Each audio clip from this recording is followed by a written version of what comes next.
Hampir di semua pemilik brand punya semacam kebijakan yang tujuannya adalah untuk melahirkan bentuk atau nilai kebajikan bagi brandnya. Dalam dunia brand yang syarat dengan bentuk-bentuk relasi antar manusia, kebijakan dan kebajikan merupakan sebuah landasan moral dan etika.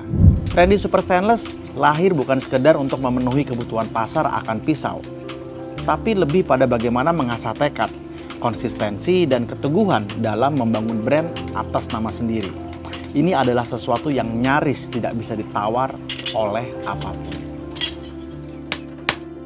Bagaimana Randy Super Stainless mengedukasi market, memuaskan customer, dan meyakinkan para pelanggan atas kualitas produk? Membangun brand seperti Randy Super Stainless adalah sebuah pekerjaan besar yang tak kalah pentingnya dengan segala upaya seperti mengelola manajemen dan sebagainya. Randy Super Stainless sebuah brand unik yang pasarnya sangat-sangat segmented dan bisa dibilang premium. Orang sini bikin peso itu emang dari turun-temurun juga sih, dari mbah juga dulu. Cuma mbah dulu bikinnya yang bisa karaten juga sih. Cuma sekarang kita gebrakannya kok peso gitu-gitu terus bapak punya handmade sendiri, yuk bikin yang lain dari yang lainnya.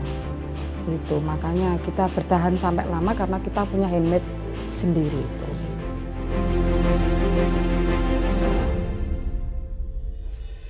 Di pasar itu kalah besarnya dengan peso yang kasaran juga ya.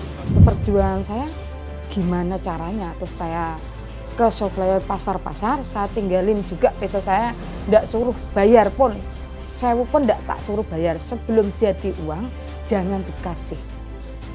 Biar selaku saya di mana kemampuan. Setelah itu ya, adalah akhirnya tuh orang gini, oh iya ya peso Randy kok tajam ya gitu. Akhirnya ilmu titenya di situ juga. Selama kita itu produksinya bagus, insya Allah kedepannya tetap bagus gitu prinsipnya Bapak. Peso Randy masih ada plastiknya, bisa motong kertas. Di Kudus, Jawa Tengah ada begitu banyak sentra-sentra logam, dan apa yang dilakukan oleh Randy Super Stainless sebenarnya sangat menarik. Justru mereka keluar dari sentra-sentra ini dengan tujuan untuk menciptakan standar yang berbeda. Dan itu butuh keberanian. Dan keberanian itu suatu saat akan menciptakan standar dan kualitas serta brand yang unik di pasar yang berbeda.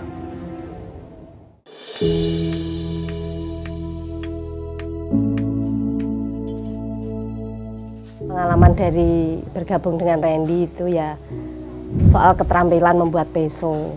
Kalau Pak Edi itu orangnya disiplin ya, harus benar-benar yang teliti, yang membuatnya harus teliti. Yang bisa menentukan jadi enggaknya sih memang Pak Edinya. Memang kalau mau maju dan masih digunakan ya memang harus belajar sabar gitu. Saya kira wajar kalau memang Randy itu dibilang kualitasnya bagus ya. Soalnya dari sekitar sini yang pesonya sudah ada, memang saya rasa memang paling bagus kualitasnya. Kalau membuat peso sih semua orang bisa sih, di sini kan memang sentral pembuatan peso ya. Cuma kalau mulai bentuk terus ketajamannya ya kalau peso kan ketajamannya.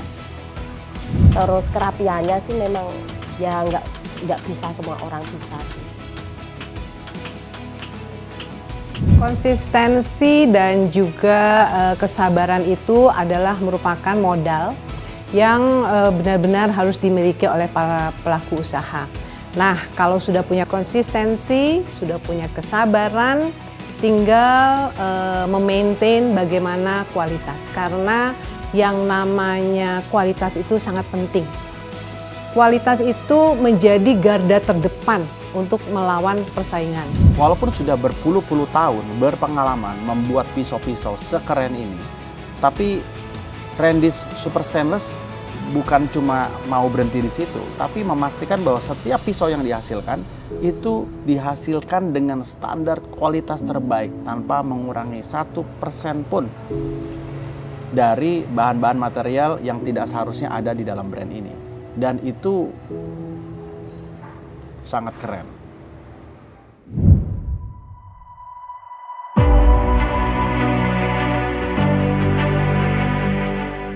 produksi semuanya tuh sama.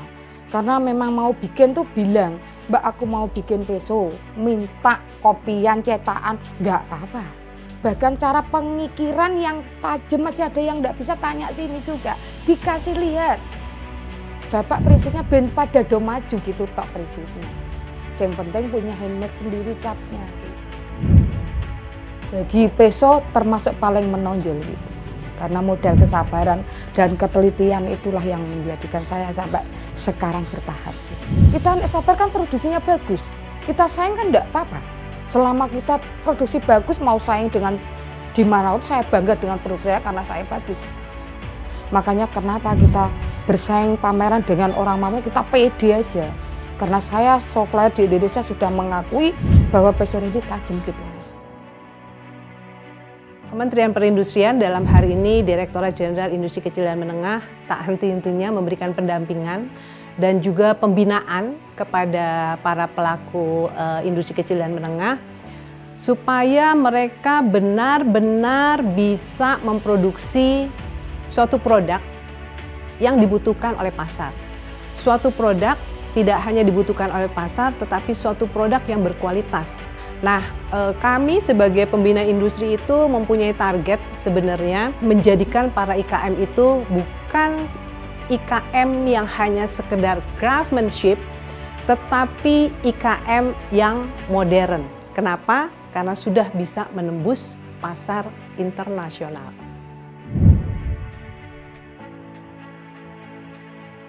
Intinya, kemudian ini soal bagaimana menjaga kualitas. Bagaimana secara sabar meningkatkan terus kemampuan-kemampuan yang diharapkan sehingga sampai sekarang juga sudah diekspor ke luar negeri. Kunci dari bisnis yang panjang adalah bukan cuma soal promosi, soal jualan, tapi soal menjaga kualitas terus-menerus berpuluh-puluh tahun sehingga membuat bisnis itu bukan hanya menjadi sebuah bisnis tapi sebagai sebuah kepercayaan, modal komunikasi yang kuat. Karena kualitas itu tidak bisa diperdebatkan.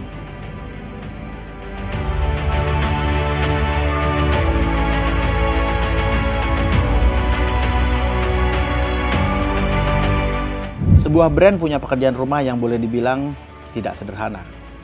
PR-nya adalah bagaimana brand kita mampu merepresentasikan produk. Nah, tantangannya terletak pada seberapa bagus endurance kita dalam membangun inisiatif dan membangun kreativitas. Karena memang prosesnya tidak sebentar. Sabar itu subur. Konsistensi membawa pada daya saing yang baik. Itulah yang diyakini oleh Randy Super Stainless. Dan sesungguhnya brand-brand lokal kita kaya dengan kearifan yang seperti itu.